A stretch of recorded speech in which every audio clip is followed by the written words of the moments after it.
There is a grave in Mariupol, overflowing with human bodies, murdered in cold blood by execution squads. None of the people had been properly identified. Most never would be now. We can already see that there's quite a large number of corpses here. Locals say that uniformed soldiers came in cars and dumped the bodies into these pre-dug trenches. The mayor, Konstantin Ivashchenko, frowns as he explains, in clipped language, that some of the corpses were not properly covered. When Mayor Ivashchenko, who is a local man, stops talking, his eyes are void. The television camera crew turn off their equipment and leave the ruins of a city stalked by cholera and crime. The following day, this clip spreads across Russian mainstream and social media.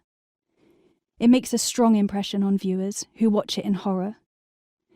They feel the same revulsion as Western audiences do when watching footage from Mariupol. Some are moved to act, or to turn away, or to despair, or to take the fight to the monsters responsible. Almost all share a hatred of those who murdered these poor souls and glazed the traumatized eyes of the Ukrainian mayor. They share a profound sense of outrage at the foreign-backed criminals killing innocents in Ukraine. Zelensky and his Western-backed Nazis. As a listener, you are probably thinking, nonsense, the Russians killed them. I agree, and there's plenty of evidence to support our assertions. And yet, we haven't been to the crime scene, carried out a full investigation, or developed the expertise to assess when these people were killed and when their bodies were transported to the mass grave.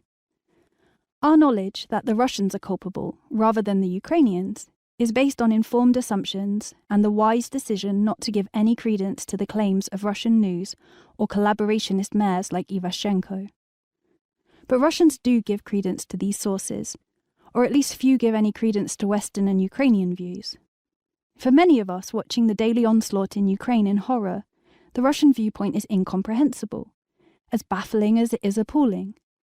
But if we look more closely at the powerful forces shaping those perceptions, the reasons why Russians back the war become much clearer, if no less disconcerting. On the 24th of February 2022, Russia launched a genocidal war against a peaceful neighbour. The violence the Russian army has unleashed is calamitous for Ukraine, the world, and Russia itself.